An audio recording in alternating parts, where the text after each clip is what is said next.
Many thanks for your time today on the Marketplace. Welcome back. International oil company Tullow has handed over a new apron to the Ghana Air Force Base and also commissioned a new Tullow Ghana office in Takoradi, the Western region, having operated in the region for over a decade.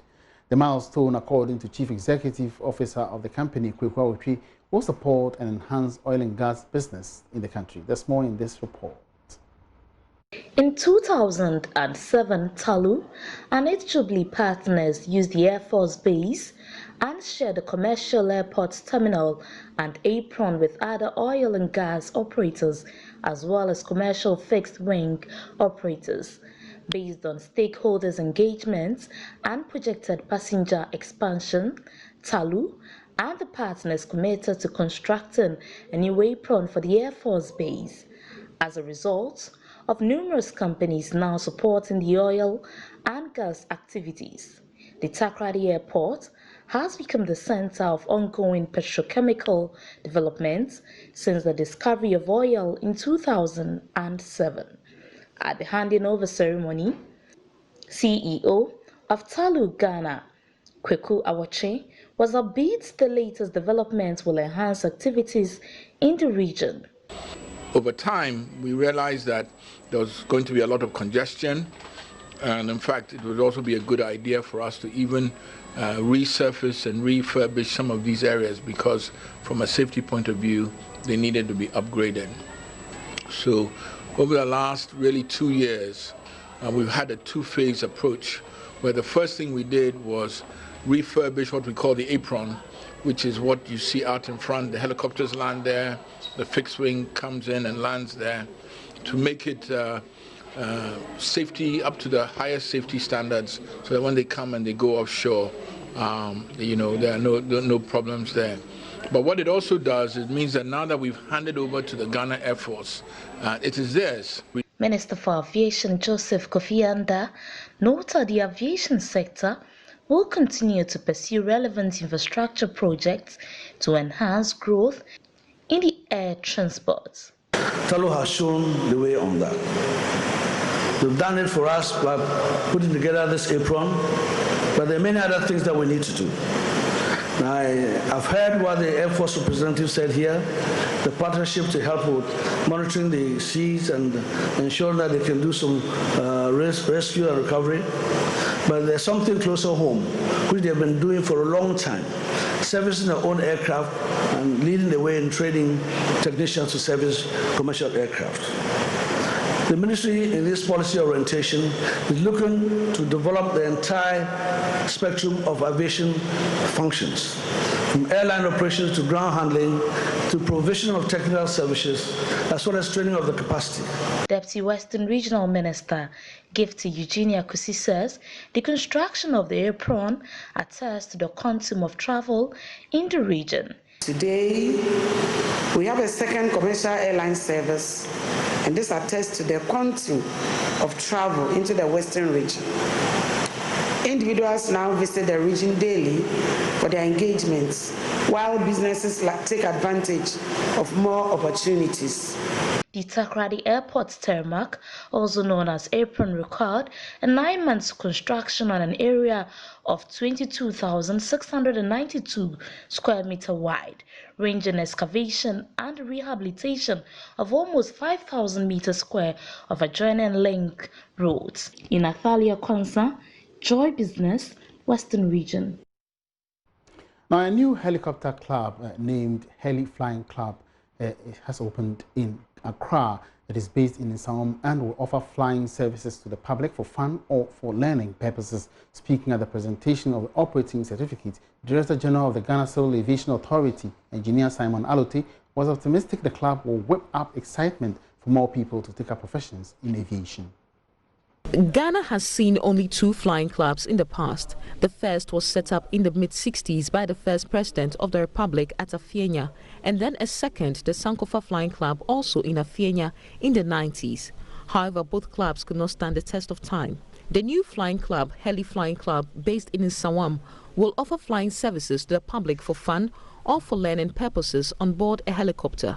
Speaking at the presentation of the certificate to the club, Director General for the Ghana Civil Aviation Authority noted this development would encourage more of the youth to take up professions in aviation. We are particularly excited about the formation of this club, taking into account the shortage of aviation professionals within our industry, not just in Ghana, but I would say practically in the whole of Africa. So through the activities of the club, as people come to fly for leisure, for fun, for pleasure, we're bound to get some of them interested in developing career in the aviation industry. So overall, it serves a purpose beyond just leisure, but it will help develop the required capacity within our industry.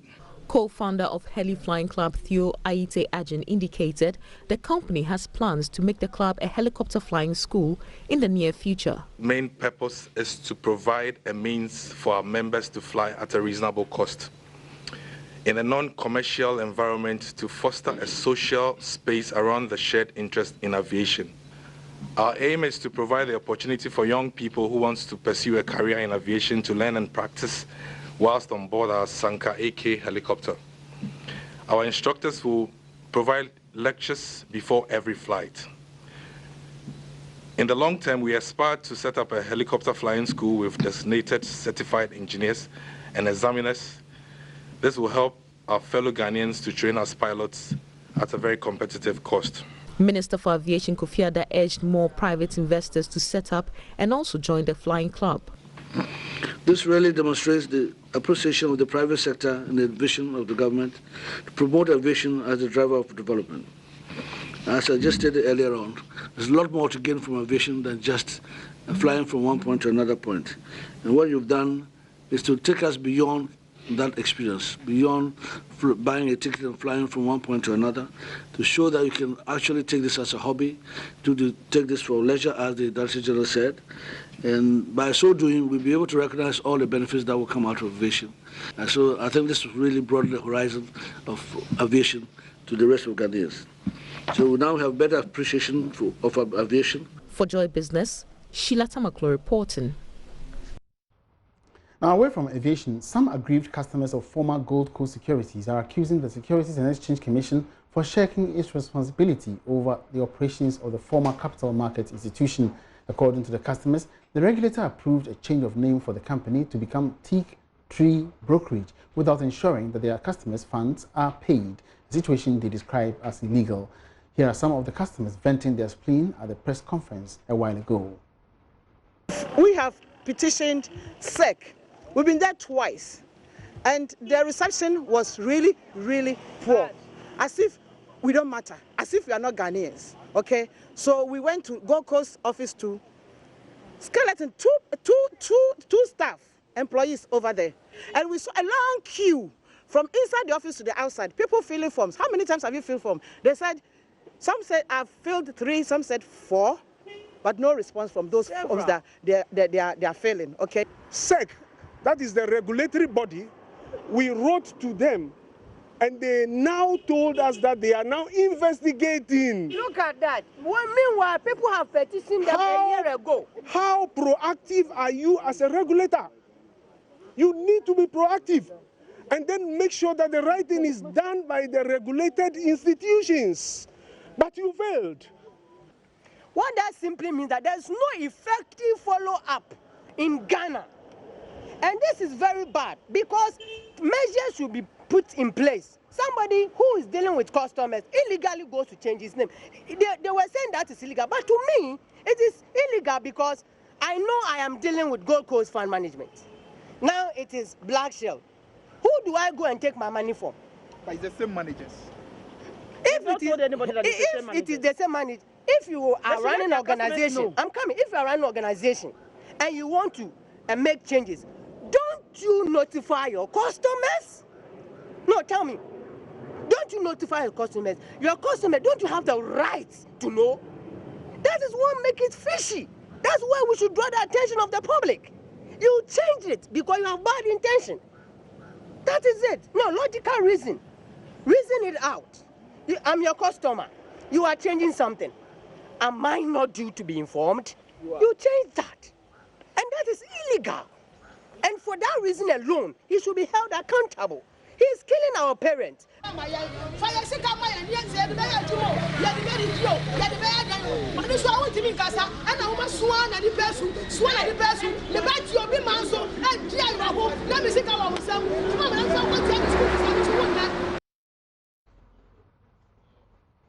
Right, so those were some aggrieved customers of Gold Coast Brokerage. The Trade and Industry Ministry says it is mainstreaming women entrepreneurs in a new macro, small and micro enterprises SME policy. The draft policy currently before Cabinet is meant to enhance growth of the SME sector through proper support initiatives. Research Officer Business Regulatory Reform Program at the Ministry of Trade and Industry, Raphael Ariaga, believes this will strengthen the economy because most women entrepreneurs are found in the informal sector, which constitutes 80% of the economy. Ms. Ariaga spoke with Law of Business at a workshop in Kumasi on gender mainstreaming in implementation of Ghana MSME policy. Prince Appiah has more in this report. Interest group engagement, validation exercises, and input collation are ongoing nationwide to give women entrepreneurs attention in the new macro, small and micro enterprise MSME policy. Raphael Awiaga is Research Officer, Business Regulatory Reform Programs at the Ministry of Trade and Industry. So we said, realizing the peculiar needs of women entrepreneurs, and for that matter, the micro level where we have a lot more of the women. And so that there is need to ensure that the MSME policy becomes extremely responsive to the needs of women, and for that matter, women entrepreneurs, so that we don't keep them as micro forever. The needs of the micro level are properly addressed so that we graduate them slowly and they become medium. From medium, they go to big. We know this decision by today you make gains and tomorrow you fall. No. So we are going to, this policy is supposed to ensure that support to the MSME sector is stepped up and it is steady. He spoke to Law Business at a Draft Action Plan workshop in Kumasi on gender mainstreaming in implementation of the Ghana MSME policy. Mr. Awiaga believes the move will unleash the economic power of women. About the micro sector employs about 1.7 million. You see, out of about 3.something million, and that is 81% of the total employment is taken care of by the micro level, and that's where we have a lot more of women entrepreneurs participating. So if we have them participating there, and we say that by virtue of their characteristics, most of them are not registered, and so access to finance is a problem, and so access to incentives is a problem, but they could perform that reasonably well. What happens if we give them a shootout? The initiative is being supported by the International Trade Center, a joint United Nations and World Trade Organization institutions. Anahita Vasudevan is Associate Programs Officer at She Trades Initiative at the International Trade Center. Right, where women are probably the most underutilized resource that the government has at its disposal. From this tool, the idea is to use it as a method for identifying areas for policy reform. So we had, as part of that conversation, a discussion on national policy priorities and understanding that the MSME policy is, being drafted. This was the perfect time to kind of think about this way of gender mainstreaming and the implementation. She Trades Initiative also builds capacity of local institutions, including trade promotion organizations. The workshop will move to Tamale from Kumasi, then finally to Accra. Prince Appiah reporting. Now back in Accra, economist and financial analyst Dr. Lord Mensah says a cap on the number of banks operating in the country is not a good approach to reforms in the sector. His comments come on the back of some suggestions at the recently held third edition of the Joy Business Financial Services Forum, which brought together players in Ghana's financial services space to deliberate on the way forward for the financial system. Dr. Lord Mensah believes market forces should rather determine banks' existence. He made these remarks on the business edition of PM Express on Joy News. Market, i.e., the market should determine whether we need more banks or not. Now, as we speak now, we've had, mobile money penetration. Mobile money is getting to the remote.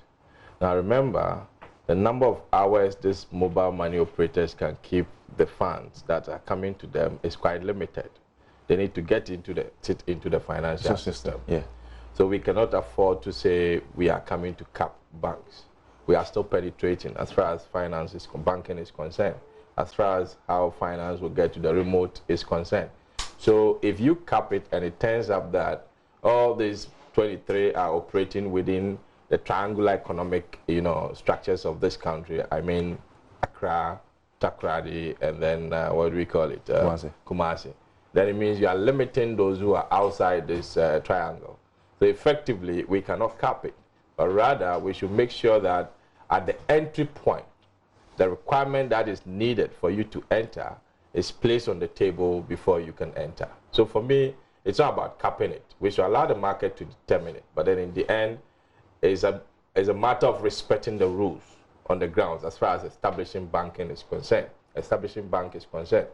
Now, if you look at the happenings in the past, realize that the governor, in the first announcement for bringing those seven banks, the CBG. Yes, 5 banks, then 2 at the end of the year. Yeah. Bringing the 7 together, he made mention that some started on false pretense. Now, when you take every financial space, there's something we call arbitrage. Those who come in with nothing, but they want to go home with something. There's no way you can take them out of the market. Now, the issue of diverting farm inputs and the challenge smallholder farmers have in accessing markets will soon improve. This follows the signing of an MOU between the Ghana Agricultural Sector Investment Program, GASIP, and farmer-based organizations. According to the National Program Coordinator for the GASIP, the development will ensure various stakeholders work in a more coordinated manner to support smallholder farmers. Here's more in this report. In 2015, the Ghana Agricultural Sector Investment Program, GASIP, was set up to be the main vehicle for public sector agricultural investments in Ghana. Speaking at the signing of an MOU between GASIP and its stakeholders, that's the value chain drivers and farmer-based organizations, the program's coordinator for GASIP explained the agreements will ensure more coordinated efforts to support smallholder farmers. The most important thing is to ensure that the inputs that we are delivering gets to the smallholder farmer. So the value chain driver, who is organizing all the farmer-based organizations in their catchment areas, we call them commercial business partners as well.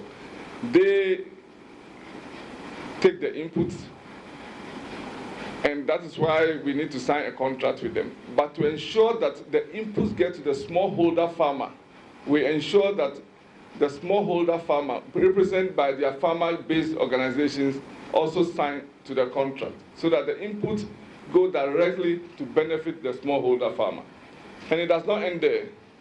We believe there's the need also to drive market access. The smallholder farmer produces, and through the same channel, gets it through, organized through the FBOs, and it gets through the value chain drivers or the commercial business partners who are obliged to look for market for the produce that the smallholder farmer produces. The National Project Coordinator also mentioned that some $30 million had been earmarked to be disbursed to farmers. In the past, only 10% of the disbursement goes into inputs that benefit the smallholder directly.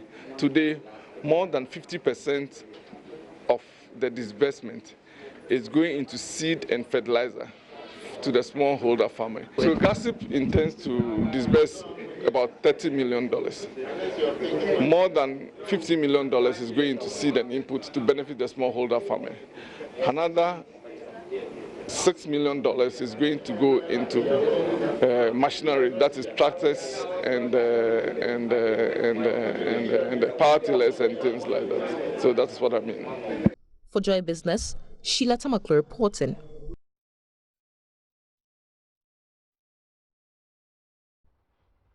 Now, for Accra to become the cleanest city in Africa, city authorities would have to process most of the biodegradable waste it generates using waste-to-energy facilities and recycle more of the inorganic waste, thereby reducing the waste that eventually gets landfilled. As part of the Joy Clean Ghana campaign, the following report examines the contribution of plastic waste to the waste menace in the country and explore the way forward. Advocacy for clean communities, JoyNews has launched the Clean Ghana campaign to rally citizens to their civic responsibilities. Rounds by the news team and sanitation officials has shown that the plastic waste menace is indeed a nuisance to many. During a visit to Kwame Nkrumah's circle, one resident could not hide his frustration over the issue and blamed numerous hawkers for the problem. I have warned them several times against littering, but they still do it. I even bought them some brooms to use to tidy the place, but all to no avail. The blame game might not be the solution to the world's $2.5 trillion danger. According to the Environmental Protection Agency, about 2.58 million metric tons of raw plastics are imported into Ghana annually, of which 73% effectively ends up as waste, while only 19% is reused. Perhaps this could be the solution. Okay, so this is about plastic. It functions and works like a plastic, but it's not a plastic per se. And it's made from cassava starch. This is not a normal plastic we see on the market. This one, when we put it in water, it can dissolve. And that is Agroplast is a group of 4 young men who have a vision to fight plastic waste. How? By using organically derived components such as starch to create biodegradable plastic. George Nate explains that their passion to fight plastic waste led to the creation of the biodegradable plastic. We got a privilege at Cosmos Innovation Center when they took us on a research tour on how we can use innovative ways to help solve agricultural problems. And so when we went to some of the places, we realized that though we consume cassava a lot, but most of them also get spoiled before even they bring to the market. So fortunately for us, one of our colleagues has done a research in school about using cassava for plastics. So we thought of why not we use this cassava that is going waste to make plastics, which will solve all that we are seeing here. Statistics on how much the nation spends on waste management is unknown. However, Mayor of the Accra Metropolitan Assembly, Mohammed J. Soa, gives an idea. It will be difficult for me to mention a figure for now, but it's a lot of money, to be honest with you. Only in the central business district. I spent close to 5,000 Ghana cedis a day on fuel. That's for fuel alone, not for tools, not for compensation for workers and all these things. So just for fuel. Mr. Ajeso agrees on the innovation of Agroplast. He also reveals that government plans to enforce a waste segregation plan to help improve recycling. People are unable to buy the 240-liter bins and place it. So why won't I provide the biodegradable bags, which is like a polythene bag that we use? But the polythene bag that we use will take more than 400 years before it would decompose or degrade in the landfill. So we're looking at the use of the biodegradable bags. The journey towards sustainable waste management may be a long one, but what the country needs now are gigantic leaps and not small steps. For Joy Business, Karen Dudu. And that's all on the marketplace today. But just before we go, news coming in says the Bank of Ghana has dismissed an official, Gilbert Addy, for gross misconduct in relation to corrupt transactions and for accepting bribes in connection with the award of a contract to Certain Switch Systems Limited in 2016 by the previous management of the central bank. The bank statements have revealed, according to the statement, that the secret and corrupt payments of 410,000 Ghana cedis were made by Certain Switch Systems Limited and its parent company, Certain Communications Limited, to Gilbert Addy at the Bank of Ghana via a shelf company, Gift Just Systems Limited, which was owned by him. Indeed, according to the statement, he listed as director and shareholder of the company. Now, there are some more details coming in. Of course, do join us on Business Live for some more updates on that development. My name is Emmanuel Abuaji. We have many thanks for joining us throughout the week on the marketplace, and have a great weekend.